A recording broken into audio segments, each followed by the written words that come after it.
Coronavirus a través de RPP Noticias, La Voz del Perú. Soy el doctor Elmer Huerta. Encantado de que me permitan que los acompañe en estas tardes de pandemia. Muchísimas gracias por estar con nosotros. Encantado de poder estar en esta tarde del viernes 23 de octubre del año 2020, año de la pandemia. Hoy día vamos a hablar de un asunto sumamente interesante, señora, que tiene que ver con el virus mismo. Hoy día vamos a aprender un poco los conceptos básicos de virología. La virología es toda una disciplina de la ciencia que estudia a los virus. Los virus, ahora vamos a aprender en un rato, el origen que tienen los virus, cómo es que se reproducen, cómo es que causan enfermedad. Los virus son, como lo estamos viviendo, y no tengo necesidad de recordarlo, una amenaza constante para el mundo porque causan muchísimos tipos de enfermedades. Pero cuando se estudia a los virus, siempre es importante tratar de tipificarlos, así se denomina, tipificarlos, estudiarlos, tenerlos muy bien clasificados, porque eso nos va a permitir luchar contra ellos. Muy bien, estamos en plena pandemia. El- Este nuevo coronavirus es un tipo nuevo de virus que ha aparecido en el mundo.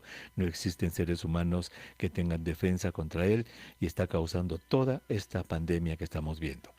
Y el virus originario de la China, originario de esa zona de la provincia del Hubei, en la China, se ha extendido a todo el mundo y llegó al Perú. Primer caso oficial fue el 6 de marzo de este año y desde allí para adelante pues ya todos somos testigos de todo lo que este virus ha causado en nuestro país.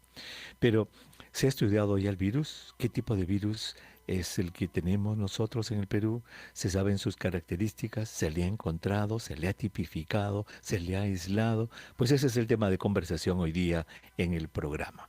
Vamos a conversar con el doctor César Cabezas. Él es jefe del Instituto Nacional de Salud. Él es médico cirujano especialista en enfermedades infecciosas y tropicales y lo saludo a la distancia. César, qué gusto de saludarte. Muy buenas tardes. Muy buenas tardes. Encantado de saludarte. Te escucho Muchas, perfectamente. sí, mucho gusto, Elmer. Siempre es un gusto conversar contigo. Muy bien, muchísimas gracias. Me encanta tu máscara con el distintivo del Instituto Nacional de Salud, ahí a un lado, ¿ah? Bueno, gusto de tenerte en el programa. Gracias, el doctor César Cabezas, dando ejemplo usando su mascarilla, incluso en una entrevista de radio y televisión, como debe ser. Muy bien. Yo estoy solo aquí en mi casa, no la estoy usando en este momento, aunque de repente en un rato me voy a poner la de la Alianza Lima. César, qué gusto de tenerte nuevamente en el programa. A ver, recordémosle a nuestros oyentes siempre el ABC de lo que vamos a hablar. Virus. Virus, ¿se tiene una idea de cuándo aparecieron los virus en este planeta?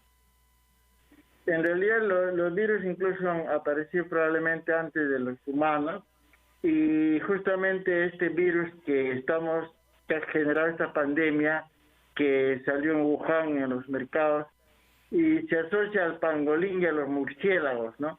Y si habla con varios biólogos que se dedican a estos coronavirus, lo que nos dicen es de que si uno quiere estudiar la historia de los virus y las bacterias desde antes de la humanidad, estudien a los murciélagos.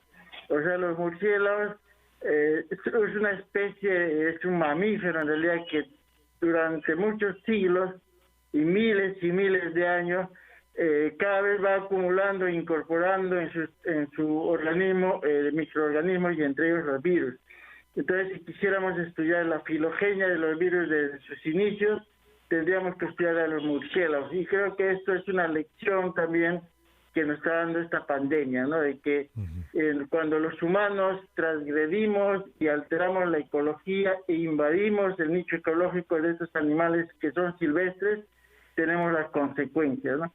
Y este solo es un ejemplo, pero hay otros, por ejemplo, en el caso de la fiebre amarilla, el El dengue. Zika, el chikungunya, el dengue, hemos invadido el nicho ecológico de los vectores y de los virus, iguales en el hantavirus. Los ratoncitos son portadores de estos virus del hanta, por ejemplo, y mientras no nos metemos con ellos, ellos no se meten con nosotros. pero cuando empezamos a deforestar y invadir la selva o los lugares donde hay mucha vegetación, donde es nicho natural de estos animales silvestres, empezamos a incorporar. Y estas son zoonosis que después van a pasar a los humanos y ya entre los humanos no vamos a transmitir, como es el caso de este SARS-CoV-2, que es el causante del COVID-19. Muy bien, qué interesante. Entonces, este virus que apareció allí en la provincia del Hubei, en la China, en Wuhan, se originó allí y luego empezó a salir de esa región, de ese país. Primero fue a Vietnam, Japón, Singapur y luego pasó a Europa y luego vino a las Américas. Hay un poco de confusión. A veces las personas usan la palabra mutación, César, muy a la ligera y dicen de que, por ejemplo, el virus que salió de la China ya no tiene nada que ver con el virus que ahora está atacando otras partes del mundo, que ha mutado drásticamente, sustancialmente. ¿Es eso cierto de que este virus ha mutado completa y sustancialmente y es completamente diferente del que salió? No, en realidad sí se están detectando mutaciones, incluso los virus pueden mutar incluso dentro de la misma persona cuando la replicación es alta. Por ejemplo, el virus de hepatitis C tiene una alta mutación porque tiene una gran cantidad de replicación y eso puede ocurrir. En este caso, en realidad cuando ha migrado de China a Europa, de Europa a América y dentro de América en los países al interior, hay ligeras mutaciones que son cambios en la secuencia genética, pero que no son, digamos, significativos como para decir que se está haciendo más virulento o se está atenuando. Hasta el momento, por lo menos lo que hemos visto acá en Perú del secuenciamiento que se han hecho de las cepas, se ve que sí hay variaciones, por ejemplo, de Iquitos, Cusco, Lima, etcétera, pero no hay un cambio sustantivo como para decir que este virus se ha vuelto más virulento o se está atenuando o se está atontando, entre comillas.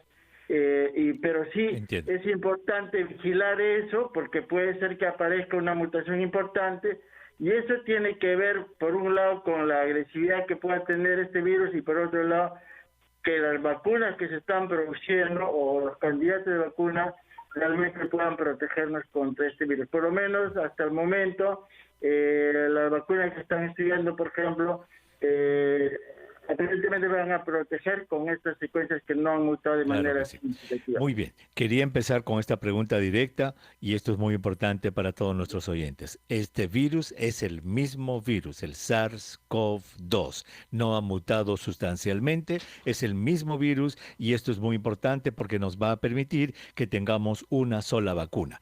Dicho eso, lo que has querido decir, me parece, César, es que cada vez que entra a un país, pasa por un país, incluso dentro de las regiones de un país, como este virus está cambiando, mutando, digamos, levemente, es como que si adquiriera la huella digital del lugar al que llega. Es decir, va cambiando un poquitito, se va adecuando a la geografía de la zona, pero lo importante es que no es un virus diferente, no es que en el futuro vamos a tener que tener una vacuna para cada país. Así no va a ser.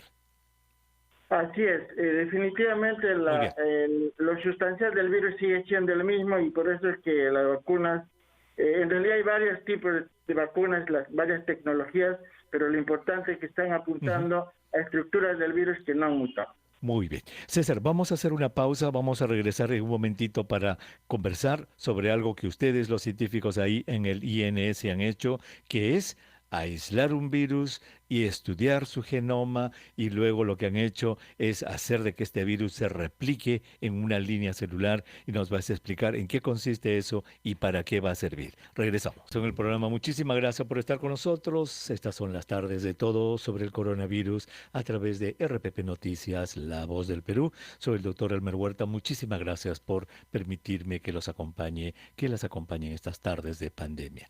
Si usted recién se une a nuestra programación, estamos conversando con el doctor César Cabezas. Él es el jefe del Instituto Nacional de Salud. Él es médico y es especialista en enfermedades infecciosas y tropicales. Y estamos conversando sobre los virus y cómo este nuevo coronavirus está siendo estudiado en muchos lugares del mundo, entre ellos el Perú, para ver qué características especiales adquiere el virus cuando llega a una región y cómo se le estudia para qué se le estudia y qué aplicaciones va a tener este estudio. César, entonces, este virus llegó al Perú oficialmente el 6 de marzo. Me acuerdo mucho que fue un día viernes que se anunció que se había encontrado el primer caso de COVID-19 en el Perú. César, están apareciendo estudios cada vez más frecuentes, los he leído de Brasil, de Italia, de Estados Unidos, de Alemania, de España, en el cual casi un mes antes de que se anunciara oficialmente el primer caso, ya el virus se había estado circulando. ¿Tenemos algún tipo de estudio, alguna cosa que se ha hecho en el Perú para saber si ya en febrero o enero teníamos este virus y se la ha logrado aislar? No, es probable que este virus, como dices, haya llegado antes. Lo que pasa es que como no se tenía la evidencia todavía de brotes, es probable que hayan habido casos. Lamentablemente, como cuando uno no sospecha algo, no lo busca, entonces no hay la opción Ujú, ujú. de aislarlo. Retrospectivamente se podría ver los fallecidos en febrero, en enero, Correcto. y eso es un poco complicado, ¿no? Pero Ya. entonces lo que hemos hecho ya es buscar el virus cuando se han identificado los casos, Muy bien. y cuando se identificó, como tú dices, el 6 de marzo el primer caso que Correcto. era típico, y ya posteriormente ya se empezó a buscar más Correcto. activamente su presencia. Claro que sí, solamente lo preguntaba por curiosidad, porque aquí en Estados Unidos, por ejemplo, el primer caso creo que fue el 20 de enero que se anunció el primer caso en el estado de Washington, pero logrando ver precisamente eso, muestras de autopsias de pacientes que habían fallecido antes, y este virus había estado circulando desde diciembre aquí en Estados Unidos y lo mismo en Brasil y en otros países. Muy bien, llegó el virus y lo tenemos. Tengo entendido que ustedes ya han hecho el estudio del genoma del virus en 38 casos, digamos 38 genomas tienen estudiados. ¿Es eso cierto? Sí, Elmer, lo que se ha hecho es aislar el virus. En realidad, de los genomas se pueden estudiar a partir de las muestras que se hacen con PCR, y tenemos muchas muestras de todo el país en relación a este estudio del genoma. En este caso, esos 38 son cepas de virus que se han aislado en el laboratorio de bioseguridad 3 que tenemos acá en el INS, y eso significa que estos virus se han replicado en cultivos celulares. Y Mm, para esto, los virus, como sabes, necesitan de un ser vivo para reproducirse. En el medio ambiente esos no se reproducen. Pueden estar ahí, pueden estar horas, pero no se replican. Necesitan de toda la estructura de la célula para poder reproducirse. Y por eso es que se necesita un medio de cultivo, y en este caso células, para poder reproducirla y tener ujú. una gran cantidad de virus que nos van a dar razón para hacer estudios sobre esta base. Muy Entonces, bien. lo que se ha Entonces, usado son células Vero, células vivas que para... son células de riñón de mono. sí, eso lo vas a explicar en un ratito. Entonces, solamente gracias por la aclaración. Entonces, ¿cuántos, digamos, genomas han estudiado? ¿Tienen catalogado eso? ¿Cuántos genomas han estudiado? ¿Son decenas Tenemos ya? en realidad más de 40 y justamente esas variaciones que hay entre departamentos, y se sigue estudiando porque la ventaja que dentro de la pandemia es de que se está teniendo estos hisopados nasofaringeos, porque se obtiene estas células infectadas del tracto respiratorio donde está el virus, y eso nos permite tener una buena cantidad de RNA del virus, y a Ujú. partir de ahí se Muy bien. pueden hacer estos estudios genéticos, y se va a seguir haciendo para vigilar, como decía hasta el comienzo, si hay mutaciones que se Muy bien. puedan dar en el tiempo. Entonces, esa es una línea de investigación, el estudio genético, el genoma de los virus aislados de los pacientes. Nos has dicho que ustedes tienen más de 40 y quiero que quizás en el siguiente segmento le digas a nuestros oyentes qué variaciones hay entre el virus de Iquitos, el del Cusco, el de Lima, etcétera. Esa es una línea. Y lo otro son estos 38 en los que ustedes han logrado aislar al virus y han logrado introducirlos en células de riñones de mono para que estos virus empiecen a reproducirse y a replicarse. De estos son 38, ¿no es cierto?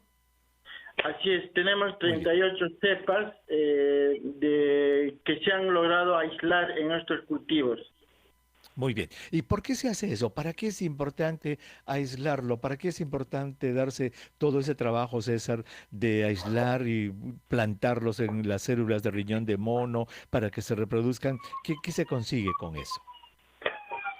Bueno, el primer objetivo es en realidad identificar que el virus está presente acá, ¿no?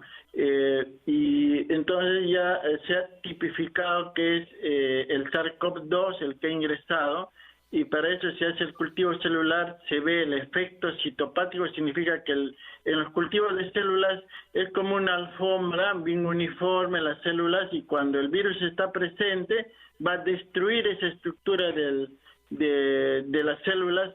¿Y cómo sabemos si el que está produciendo eso es este SARS-CoV-2? Es con anticuerpos monoclonales a los cuales se le agrega un colorante de fluorescina, y eso nos hace ver que estamos frente a ese virus. Muy Entonces dirás, como la pregunta que me haces, entonces, ¿para qué sirve esto, no? bien. En realidad tiene varias aplicaciones. A ver. Una de las aplicaciones es el desarrollo de pruebas de diagnóstico. Por ejemplo, en el caso del instituto, ¿qué hemos hecho? Estos virus se replican en una buena cantidad, se la inactiva, o sea, se le pone sustancias para que ya no estén vivos y solamente tengamos la cascarita, digamos, del virus, y eso se puede usar para elaborar pruebas de antígenos, o sea, pruebas que nos permiten detectar el antígeno de este virus. Otra aplicación práctica es la elaboración de pruebas de ELISA. Y como saben, las pruebas de ELISA nos sirven para detectar anticuerpos en las personas que se han infectado. Entonces, a partir de estos cultivos celulares, lo que hacemos es inocular a ratoncitos para que estos ratoncitos produzcan anticuerpos, y con ese material, con esa materia prima, se empiezan a elaborar pruebas de ELISA. Y esa misma lógica se ha aplicado en el caso del Perú para producir pruebas de ELISA para dengue, para fiebre amarilla, para chikungunya y para muchos otros virus. Entonces, este virus también sirve para eso. Este aislamiento nos sirve para tener pruebas de ELISA, por ejemplo, para evaluar la respuesta de anticuerpos que tienen las personas.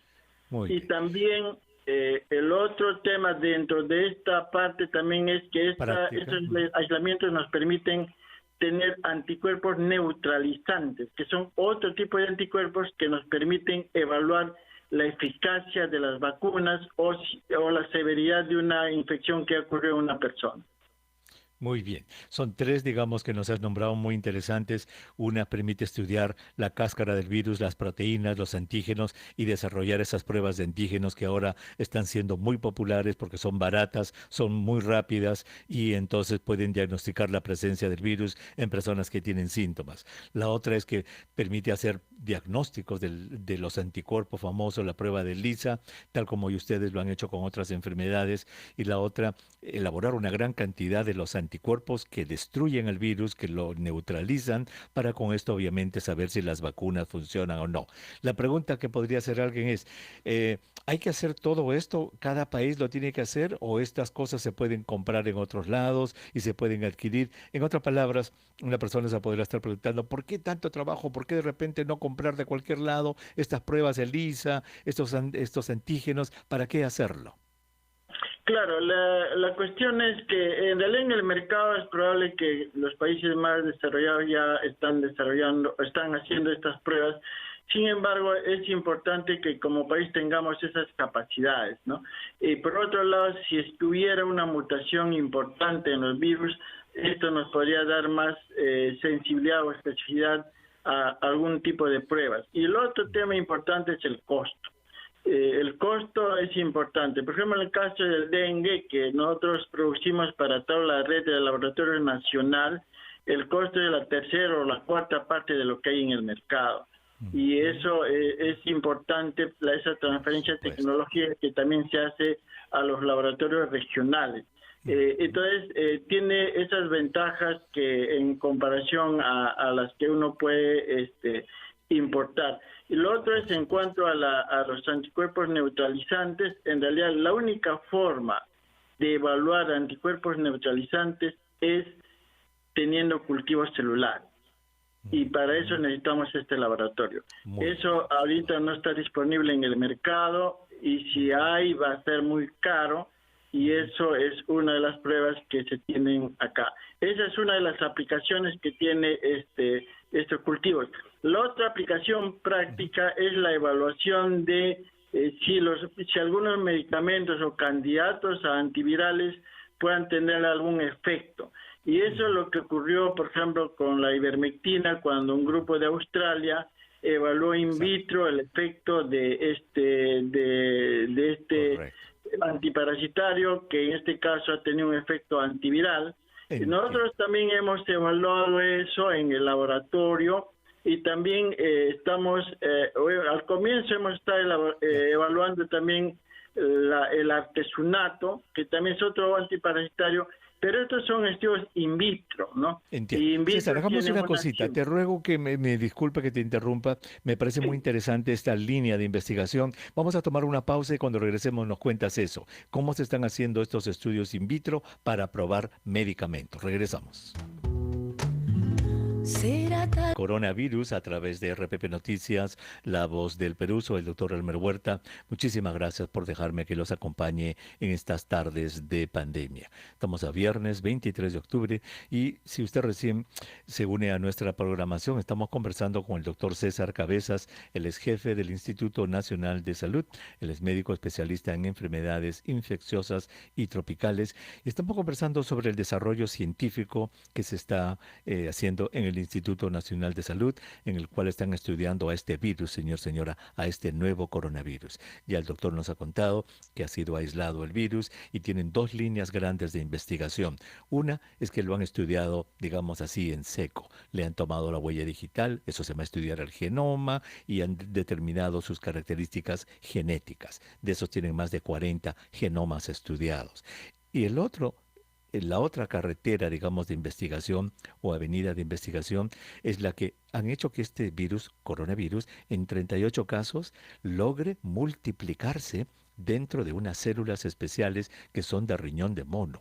Esas células reciben el virus, se llaman las células Vero, con B pequeña, reciben el virus y hacen que se multiplique y eso tiene muchas aplicaciones prácticas. Con eso pueden hacerse en el Perú pruebas de diagnóstico, las famosas pruebas de antígeno, que son muy baratas y muy rápidas para encontrar el virus en la nariz de la gente, las pruebas de ELISA para diagnósticos, anticuerpos neutralizantes y justo nos decía también que otra avenida de investigación es que al tener estas células de mono infectadas con el virus, es posible que puedan probar medicinas. Y así fue como surgió todo este bururú de la ivermectina. Unos australianos hicieron esto precisamente. Pusieron el virus en unas células de mono, del Vero, y le pusieron ivermectina y demostraron que la ivermectina aparentemente reducía la cantidad de virus que entraba a las células y de ahí surgió todo este enorme bururú de la ivermectina. César, cuéntanos en qué línea de investigación están con esto de los medicamentos. Bueno, en realidad lo primero que hemos hecho es estabilizar el sistema de la replicación de los virus. Una cosa que ya tenemos preparado es la prueba de ELISA y se están validando. Y también, como sabes, han venido desarrollándose estudios para evaluar si el plasma de las personas infectadas podría también tener un efecto terapéutico en las personas que se infectan y hay un par de ensayos clínicos a los cuales hemos venido apoyando justamente determinando los anticuerpos neutralizantes y hemos validado una prueba de ELISA que puede ser utilizada para estudios epidemiológicos, ¿no? Esa es una cosa que ya en fin de mes podríamos tener algo de esto. Claro, todas las pruebas tienen una utilidad dependiendo para qué lo utilizamos. En relación a medicamentos, ahí tenemos una bióloga que ha estado en Brasil, justamente su tesis ha sido sobre esta evaluación de antivirales, bueno, años anteriores, y ahora lo que han hecho es evaluar el efecto de la ivermectina. Lo que se hace es se pone el medicamento en el medio de cultivo, se pone el virus y se ve si el virus se replica y cuánto se replica, y se hace las titulaciones para ver si tiene un efecto de inhibición del crecimiento viral. Entiendo. Y esto se ha probado ¿Ustedes han logrado replicar el estudio australiano? bueno, no en la magnitud que ellos lo han hecho. Se ha hecho un estudio muy preliminar, porque todos estos sistemas hay que validarlos. Entonces se ha hecho una evaluación y sí, hay un efecto antiviral in vitro, y también estamos intentando probar otro, no es un antiviral específicamente, no es otro antiparasitario, el artesunato, que también tiene algún efecto de inhibición. Pero esto tiene que pasar primero por esta etapa, luego hay que probarlo con animales, ¿no? Y eso esperamos que en el camino. Lo de bueno es que con esta pandemia están apareciendo nuevas propuestas, nuevos candidatos que se podrían evaluar. Hay algunas iniciativas de estudiar algunas plantas, etcétera, pero esos son procesos que toman tiempo, Claro que sí. y son in vitro, y eso no lo puede extrapolar rápidamente, porque de acá se tiene que pasar a animales antes de llegar a humanos, ¿no? Muy bien. Entonces, digamos que esta línea de investigación es buena y es muy bueno, como dijiste hace un momento, que el Perú ya esté haciendo este tipo de experimentos, este tipo de estudios, porque van a dar sus frutos en el futuro. Con relación, esta es la segunda avenida que era de investigación, que era con las células de riñón de mono para que los virus se repliquen, etcétera. Con relación a lo primero, nos dijiste hace un momento que habían encontrado diferencias, obviamente leves, entre el virus de, por ejemplo, de Iquitos y el de Lima, el del Cusco. Cuéntanos un poquito de eso, eso es muy interesante. Sí, acá los biólogos moleculares lo que lo llaman son linajes, ¿no? Que son variantes, Linajes. Ujú. ¿no? Que son mutaciones pequeñas que como tú decías, es la huella digital. Bueno, los humanos somos bastante parecidos, pero nuestra huella digital no es la misma, ¿no? Entonces, igual, acá es como la huella digital de estos que tienen algunas variaciones, y también si se hace una filogenia y se compara con los que han circulado en China, en Europa, podríamos de repente también saber de que al mismo tiempo del caso índice pueden haber ingresado en otros lugares, por ejemplo, probablemente en Chiclayo, porque la migración es tan intensa, no solo en Perú, sino en todo el mundo, que podrían simultáneamente haber ingresado o incluso un poco antes, y eso sí amerita un estudio de filogenético, ¿no? Que incluso pudo uno adelantarse cuántos años, cuántas décadas antes pudo haber circulado algo, pero son estudios más finos que hay que hacerlo. Por ahora lo que se ha hecho es ver que son linajes diferentes que están en las regiones, pero lo sustancial del virus, su genoma central en realidad es similar, no hay una variación importante, como decía al comienzo, para aseverar de que puede ser más virulento o menos agresivo tampoco. Entonces, pero y lo otro que nos permite saber es de dónde ha venido, ¿no? Y eso en realidad para diferentes agentes infecciosos se ve. Por ejemplo, en el caso del dengue, ¿cómo es que llegan a Lima, no? Vienen por avión, por carro, dependiendo si vienen de Piura, de Iquitos. Entonces, estas secuencias o estos linajes nos permiten saber cómo está circulando el virus en el país. Y si tuviéramos eso un poco más acelerado, podríamos saber cómo es que está ingresando y se está dispersando para tomar las medidas de prevención. Obviamente lo primero es saber si las personas están infectadas y hacer estas pruebas moleculares para saber cómo está circulando con las personas, pero este estudio del secuenciamiento genético es complementario para saber la dispersión. Y la otra cosa importante es de que hay unas bases o librerías ya de secuencias genéticas en el mundo que se comparten. El GISAID es uno de ellos. Entonces los primeros secuenciamientos que se han hecho en Perú se han colgado ya en esa base. De modo que cualquier investigador del mundo puede acceder a esa base para complementar los estudios que ellos hacen, al igual que nosotros entramos a esas bases y vemos, por ejemplo, si estos coinciden con la secuencia que hubo en Wuhan o con el de Italia o de España o de Estados Unidos. Entonces eso es lo importante, que en este mundo globalizado también estas secuencias se pueden compartir por el Internet y el Perú ya está en esta etapa, ¿no?, de compartir estas secuencias, porque al final este es un problema no solo de Perú o de Europa, es un problema de la humanidad.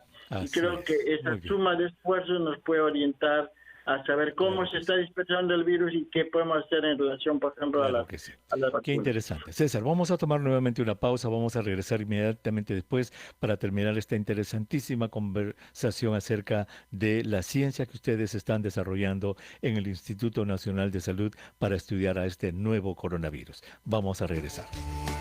Muchísimas gracias por estar con nosotros. Esto es todo sobre el coronavirus en estas tardes de pandemia. Gracias por su sintonía. Encantado de estar con ustedes y podernos acompañarnos mutuamente. Si usted recién se suma a nuestra programación, estamos conversando con el doctor César Cabezas. Él es jefe del Instituto Nacional de la Salud. Él es médico y es especialista en medicina infecciosa y tropical. Hemos conversado sobre el desarrollo de los virus y cómo el instituto está estudiando los virus. Realmente estamos muy contentos porque está haciéndose buena ciencia, se está tipificado el genoma del virus, se tiene estudiado al virus, los datos peruanos, las características de este virus, entre comillas, peruano conchullo, ya están en la base de datos internacionales para que los expertos la puedan ver y están desarrollándose en el Perú ya una serie de experimentos para aprovechar de este conocimiento. César, quiero hacerte una pregunta con respecto al tipo de pruebas. Alguna vez que hemos conversado antes, me acuerdo cuando conversábamos allá por mayo, abril, el problema era que no teníamos lugares para hacer pruebas moleculares, ¿te acuerdas? No habían lugares. Pero la última vez que conversamos ya me dijiste que teníamos lugares, sitios, laboratorios que ustedes con mucho esfuerzo han desarrollado en el Perú. ¿Cuántos lugares en el Perú tienen ya la capacidad para hacer pruebas moleculares para encontrar al virus? O sea, las pruebas PCR. Creo que ya son 49, César. Sí, tenemos una buena noticia dentro de las cosas que hemos pasado al comienzo, que hemos empezado con un laboratorio que es en Lima y con poca capacidad y con pocos insumos. Ahora tenemos 54 laboratorios a nivel nacional de públicos y privados. ¿Ya? Y lo otro es que toda la región, no todas, la mayoría de regiones tienen sus laboratorios de biología molecular. Los únicos que están implementándose, pero no se van a quedar, ojalá este mes lo terminemos, es Cerro Pasco, Huancavelica, que aún faltan. Sin embargo, a estos sitios estamos enviando el laboratorio móvil, que es el COVID-MASCA, en quechua es el que busca el COVID. Es un laboratorio molecular móvil en un camioncito y ellos están haciendo estas pruebas en los lugares donde no tienen el laboratorio. Y adicionalmente también hemos desarrollado una prueba de LAMP, que es un PCR isotérmico, que necesita un laboratorio menos complejo, pero igual hace pruebas moleculares en menos tiempo, con menos costo, y eso también se va a ampliar incluso en Lima, por ejemplo, las DIRIS de Lima, que van a poder atender de manera descentralizada, ya no tienen que estar llevando las muestras al INS, porque un tema importante, además del número de pruebas, es la oportunidad, y eso hay que descentralizarlo al máximo. Y lo otro es que esta prueba isotérmica, que es el LAMP, no solo van a servir ya para el coronavirus, sino para otras etiologías como el dengue, la leptospirosis, la tuberculosis. Un poco esa es la proyección, en el buen sentido de la palabra, aprovechar esta situación para implementar esta tecnología. Claro que sí. Entonces, qué buena noticia. Ya son 54 lugares y con excepción, y nos dice, de Cerro de Pasco y Huancavelica, en todos los otros lugares ya no hay que llevar las muestras hasta Lima, sino ya están perfectamente implementadas, capacitadas para hacer las pruebas moleculares en sus regiones. Muy bien. Yo me acuerdo muchísimo, César, allá cuando hablábamos justamente el 6 o 7 de marzo, cuando salió el primer caso caso ese fin de semana, me acuerdo porque fue un viernes, ese lunes hablábamos con gente del INS y decíamos, ¿cuándo sale el resultado de la prueba del señor que han encontrado? Ya va a salir, ya va a salir. Pero ¿cuándo sale? Ya viene. ¿Qué cosa viene? Vienen los, ¿cómo le llamaban? Los primer famosos, vienen de la China y eran miércoles. ¿Y cuándo vienen? Ya están por llegar. Y no había, y demoramos como una semana. Y te digo esto por lo siguiente, César.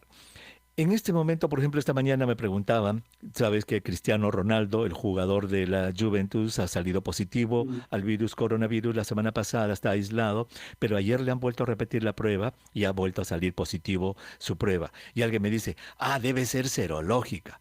Y le digo, mira, en Italia no usan serológicas para hacer diagnóstico.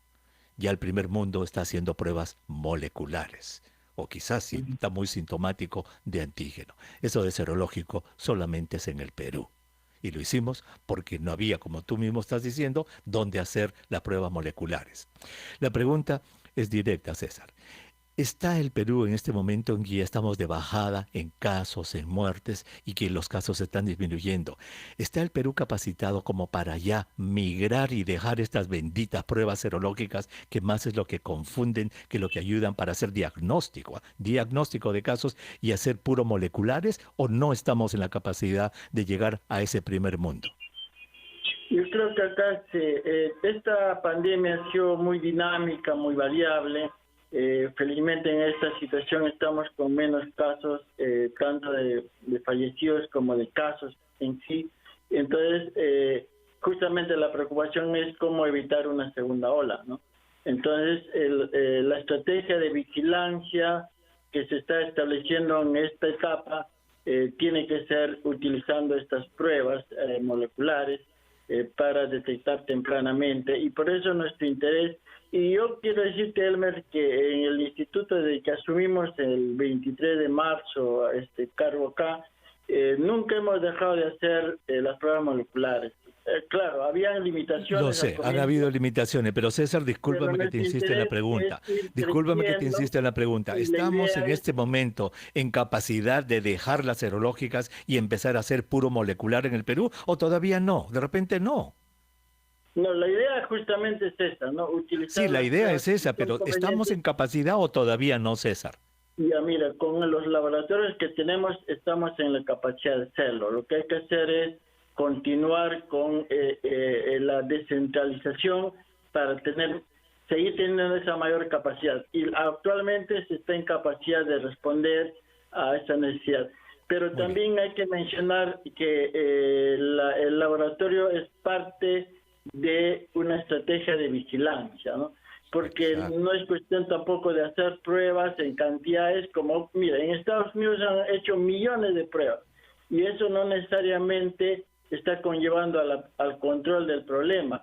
Entonces yo creo que una aplicación según una estrategia, un uso racional de las pruebas nos puede orientar mejor cómo se está dispersando el virus, y más bien la medición no debe ser el número de pruebas, sino que no hayan casos o que estén reduciendo, ¿no? Y que Com- estemos contribuyendo a ese objetivo. Y también Completamente de acuerdo mencionaste la contigo, César, en que necesidad. esto es una estrategia en la que hay que tener identificación del caso, la búsqueda de los contactos y aislamiento de todos los casos y contactos que se vayan a encontrar. Ese es un brazo y el otro es la prueba. Lo que yo quería, y te agradezco mucho tu sinceridad, es que el jefe del INS nos diga si el Perú está en capacidad ya de migrar a moleculares, y me alegra que hayas dicho que sí, porque no vaya a ser que alguien diga, no, pero es que no podemos hacer tanta vigilancia, no podemos hacer tanto desarrollo porque no tenemos los laboratorios como era en marzo. Pero no, lo acabas de decir que sí, el INS y los 54 laboratorios del Perú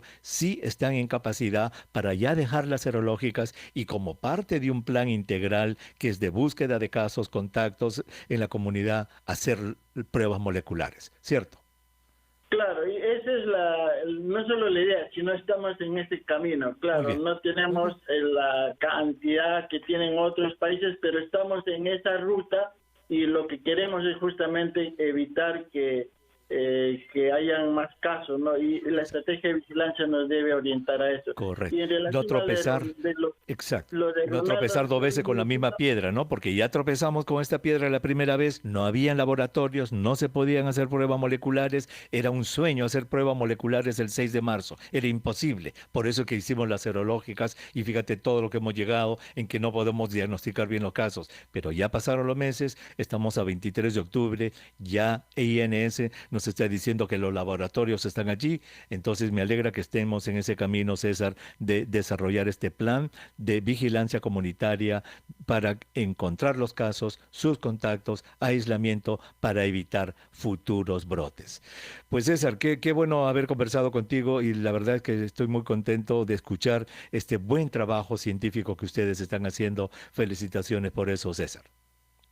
Gracias, Elmer, por siempre estar en contacto con nosotros y seguiremos avanzando, poniendo el hombro todos para controlar esta pandemia que tanto daño ha hecho no solo al país, sino a todo el mundo. Así es, efectivamente. Muchísimas gracias, César, por tu tiempo, a todos los oyentes y televidentes de RPP Noticias. Muchas gracias. Buen fin de semana, César. Y solo para cuando vengas, Elmer, acá tengo un regalo de Micaela Bastidas pisando al coronavirus. Ay, qué lindo, lo estoy mirando allí. Guárdamelo, por favor. Tiene Qué bonito. ¿Quién lo ha hecho? ¿Cómo es? Esa es la satisfacción que uno tiene. Como decíamos antes, no se gana, pero se goza. Hemos ido a Bancay a instaurar su laboratorio y nos han regalado esta bonita imagen, Qué digamos, lindo. de Micaela Bastidas, que no solo es una precursora de la independencia, ahora nos está ayudando a pisar el coronavirus. Pisando el coronavirus. Qué lindo, guárdamelo, por favor. Gracias, César. Un abrazo muy grande. Encantado de haber estado contigo. Muy bien, el doctor César Cabezas, él es el jefe del Instituto Nacional de Salud, estuvo con nosotros y está yendo muy bien. Mire, la investigación está yendo bien y lo que a mí me encanta es que ya el Perú ya tiene los laboratorios, señora, para hacer pruebas moleculares. Ya es momento de dejar esas serológicas que más es lo que confunden que lo que ayudan para el diagnóstico de la enfermedad y empezar a hacer pruebas moleculares. Regresamos. ¿Qué tal si hacemos preguntas y respuestas? ¿Está listo, lista? Mire, tenemos dos métodos en realidad, el teléfono y el WhatsApp. Si usted quiere hablarlo por teléfono, el teléfono 212-4100, 212-7165 en Lima y 0800-13-14-0 a nivel nacional gratuito. Teléfonos. Y si quiere whatsappearnos, el número es el 942-591-532. Se lo repito, 942-591-532. Regresamos con sus preguntas.